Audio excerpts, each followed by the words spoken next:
الحمد لله وكفى وسلام على عباده الذين اصطفى أما بعد فأعوذ بالله من الشيطان الرجيم بسم الله الرحمن الرحيم يا أيها الناس اتقوا ربكم الذي خلقكم من نفس واحدة وخلق منها زوجها وبث منهما رجالا كثيرا ونساء واتقوا الله الذي تساءلون به والأرحام إن الله كان عليكم رقيبا صدق الله العظيم. قابل صد تکریم بزرگوں، بھائیوں اور دوستوں عزیزوں، اس وقت ہم ایک نکاح مسنون کی تقریب میں شرکت فرما ہے. یہاں آنے کا مقصد نہ میرا بیان کرنا ہے اور نہ آپ لوگوں کا بیان سننا مقصد ہے. آنے کا مقصد نکاح مسنون کی تقریب میں شرکت ہے.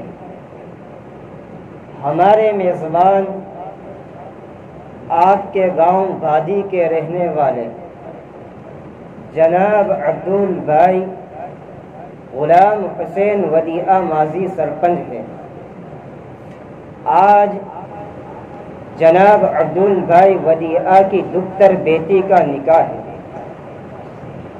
یہ جناب عبدال بھائی ودیعہ رشتے میں میرے پھوپھا ہوتے ہیں. اس تعلق کی وجہ سے آپ کی دعوت پر میں حاضر ہوا ہوں.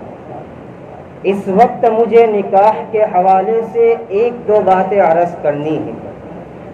پہلی بات تو یہ کہ نکاح نسل انسانی کو آگے بڑھانے کے لیے کیا جائے. نبی اکرم صلی اللہ علیہ وسلم کا فرمان ہے تزوجوا الودود الولود، ٹوٹ کر محبت کرنے والی اور کثرت کے ساتھ زیادہ بچے جننے والی عورت کے ساتھ نکاح کرو. نکاح پوری دنیا کے اندر انسانوں کا ایک مہذب طریقہ ہے. مسلمان بھی نکاح کرتے ہیں، کافر بھی نکاح کرتے ہیں. فرق اتنا ہے کہ کافر نکاح کو عیاشی سمجھتا ہے اور مسلمان نکاح کو عبادت سمجھتا ہے. اب نکاح کیوں کیا جاتا ہے؟ حدیث پاک میں آتا ہے آقا علیہ الصلوۃ والسلام نے ارشاد فرمایا کہ 4 وجہ سے نکاح کیا جاتا ہے: لمالہ، لحسبہ، لجمالہ، لدینہا. 4 وجہ بتلائی گئی نکاح کے حوالے سے. پہلی وجہ یہ لمالہ، کسی عورت سے نکاح اس لیے کیا جاتا ہے کہ وہ مالدار زیادہ ہے تو میرے ہاتھ بھی مال زیادہ آ جائے گا. تو پہلی وجہ کسی عورت سے جو نکاح کیا جاتا ہے وہ مال کی وجہ سے. دوسری وجہ بتلائی لحسبہا، کسی عورت سے نکاح حسب اور نسب کی وجہ سے کیا جاتا ہے کہ وہ عالی مرتبہ خاندان سے ہے، اونچے خاندان سے ہے. اگر میرا رشتہ ازدواج قائم ہو جائے گا تو میری شان بھی بڑھ جائے گی، میرا مقام اور میرا مرتبہ بھی بڑھ جائے گا. تیسری وجہ آقا نے یہ بتائی لجمالہا، کسی عورت سے نکاح اس وجہ سے کیا جاتا ہے کہ وہ خوبصورت ہے، حسن جمال کے اعتبار سے نکاح کیا جاتا ہے. اور چوتھی وجہ آقا نے یہ بتلائی لدینہا، کسی عورت سے دین کی وجہ سے نکاح کیا جاتا ہے. آقا علیہ الصلوۃ والسلام نے فرمایا کہ دین کی وجہ سے نکاح کیا جاتا ہے وہ کامیاب ہے. دین کی وجہ سے نکاح کرنے والا کامیاب ہے. یہودی عام طور پر مال کی وجہ سے نکاح کرتے ہیں، عیسائی زیادہ تر حسن جمال اور خوبصورتی کے اعتبار سے نکاح کرتے ہیں، اور سیدنا محمد رسول اللہ صلی اللہ علیہ وسلم کو ماننے والے دین کی وجہ سے نکاح کرتے ہیں۔ آقا علیہ الصلوۃ والسلام نے یہ بھی فرمایا کہ جب تمہیں کوئی نکاح کا پیغام بھیجے تو تمہیں اس کا دین اور اس کے اخلاق پسند ہو تو پھر انکار نہ کرو، نکاح کر لو۔ تو نکاح کا سبب آقا نے دین بتلایا ہے، کیونکہ آپ جس سے نکاح کر رہے ہیں اس کو صرف آپ کی بیوی ہی نہیں بننا بلکہ کل تمہارے بچوں کی ماں بھی بننا ہے۔ جس سے آپ نکاح کر رہے ہیں وہ صرف آپ کی بیوی ہی نہیں بل تمہارے بچوں کی وہ ماں بھی ہے۔ ابو الاسود دعلی عرب کا ایک بہت مشہور شاعر تھا، ایک دن اپنے بچوں سے کہنے لگا کہ پیارے بچوں، میں نے تمہارے اوپر احسان کیا ہے، ایک تو تمہارے پیدا ہونے سے پہلے اور تمہارے پیدا ہونے کے بعد بھی میں نے احسان کیے ہیں۔ تو بچوں نے کہا کہ ہماری پیدا ہونے کے بعد آپ نے جو احسانات ہمارے اوپر کیے ہیں وہ تو ہماری سمجھ میں آ رہے ہیں، لیکن ہماری پیدائش سے پہلے آپ نے کون سے احسانات کیے ہیں یہ ہماری سمجھ سے باہر ہے۔ ابو الاسود دعلی کہتا ہے کہ جب میں نے نکاح کا ارادہ کیا، میں نے شادی کے بارے میں سوچا کہ مجھے اب شادی کرنا ہے تو میں عورت کو تلاش کرنے لگا۔ اب چونکہ میں ایک شاعر تھا، میری طبیعت میں تھا، میرا مزاج تھا، میری خواہش تھی، میری تمنا تھی کہ میں خوبصورت عورت سے نکاح کروں، حسن جمال کے اعتبار والی لڑکی سے میں شادی کروں، لیکن بعد میں نے یہ سوچا کہ میں اپنی خواہش کو مقدم نہ رکھوں، اپنی چاہت کو پہلے نمبر پر نہ رکھوں، بلکہ میں ایسی عورت کو تلاش کروں، ایسی بیوی کو تلاش کروں جو کل میرے بچوں کے لیے ایک اچھی ماں بن سکتی ہے۔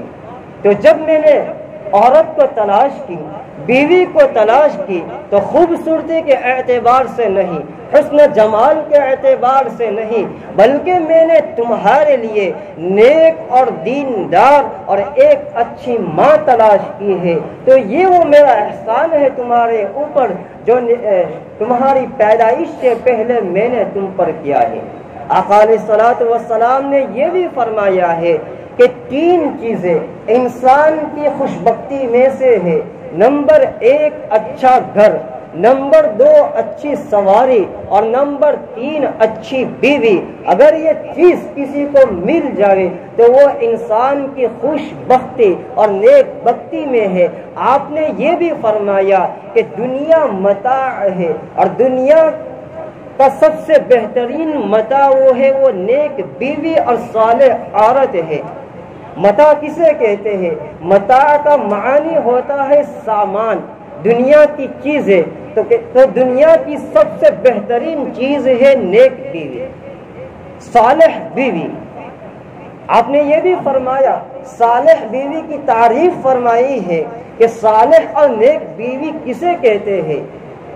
تو فرمایا کہ جب شوہر اس کو دیکھے تو شوہر خوش ہو جائے، اور کسی چیز کا حکم کرے تو وہ اس کی اطاعت کرے، اور جب شوہر گھر سے باہر جائے تو وہ اس کی عزت اور اس کی مال کی حفاظت کرے۔ تو یہ 3 چیزیں اگر کسی عورت کے اندر ہے تو وہ نیک عورت ہے، صالح عورت ہے، نیک بیوی ہے۔ اور آپ نے نکاح کے مناسبت سے اتنی بہترین بات فرمائی ہے کہ جب تمہیں اپنی بیوی سے مزاج میں موافقت نہ ہو، جوڑ نہیں ہے، توڑ ہے، اپنی بیوی کی کچھ عادتیں تمہیں پسند نہیں ہے تو کچھ عادتیں ایسی بھی ہے جو تمہیں پسند ہے۔ اور ادھر آپ نے بیوی کو یہ ارشاد فرمایا کہ اگر حق تعالی جل شانہ کے علاوہ کسی کو سجدہ کرنے کی سجدہ جائز ہوتا تو میں عورت کو یہ حکم دیتا کہ اپنے شوہر کو سجدہ کرے۔ تو اگر بیوی اس چیز کو اپنے سامنے رکھے تو شوہر کو کبھی بھی شکایت کا موقع نہیں مل سکتا، اور شوہر حسباً اس حدیث کو اپنے سامنے رکھے کہ اس کی کچھ عادتیں مجھے پسند نہیں ہے تو اس کے اندر ایسی بھی عادتیں ہیں جو مجھے پسند ہے۔ یہ ماں باپ کا گھر چھوڑ کر میرے گھر پہ آئی ہے، یہ اپنا وطن چھوڑ کر میرے لیے آ چکی ہے، بھائی بہن کو چھوڑ کر میرے لیے وقفہ ہو چکی ہے۔ اگر شوہر اس بات کا خیال رکھے اور اس کا احساس رکھے کہ وہ سب کچھ چھوڑ کر میرے لیے وقفہ ہو چکی ہے، تو پھر اس جوازی زندگی کے اندر خوشیاں پیدا ہوگی اور پیار بھرا ماحول بنے گا۔ تو ایک ایسے جامع بات ہے جو نکاح کی مناسبت سے آقا علیہ الصلوۃ والسلام نے تمام مردوں کو نصیحت فرمائی تھی۔ لہذا آج میں اس مبارک مجلس میں جو نکاح مسنون کی تقریب ہے، سب سے پہلے یہ جو نو بیاہے جوڑے ہیں اور ان دونوں کے خاندانوں کو اور تقریب میں جتنے لوگ شریک ہیں، سب کے لیے میں دعا گو ہوں کہ حق تعالی جل شانہ ہم تمام کو اس دیواری زندگی کی خوشیاں عطا فرمائے، برکت عطا فرمائے، اور ان لوگوں کے لیے یہ بھی دعا کرتا ہوں کہ حق تعالی جل شانہ آپ کے دلوں میں ایک دوسروں کی محبت ڈالے، ایک دوسروں کے متعلق پیار ڈالے، دونوں خاندانوں کی آپ کو آنکھوں کی ٹھنڈک بنائے، اور جتنے لوگ یہاں تشریف لائے سب کو اللہ برکت عطا فرمائے، اور جو بے نکاح ہے اللہ تعالیٰ ان کے لیے صالح اور نیک جوڑے کا انتظام فرمائے۔ خوشی اور مسرت کے موقع پر میں دونوں خاندانوں کو مبارکباد پیش کرتا ہوں۔ اخیر میں شاعر کے ساتھ میں اپنی گفتگو کو ختم کرتا ہوں۔ مسرت شادمانی کی ہنسی لمحے مبارک ہو، مسرت شادمانی کی ہنسی لمحے مبارک ہو، خدا آباد رکھے تا ابد حاصل رہے خوشیاں۔ وصلی اللہ علیہ وسلم۔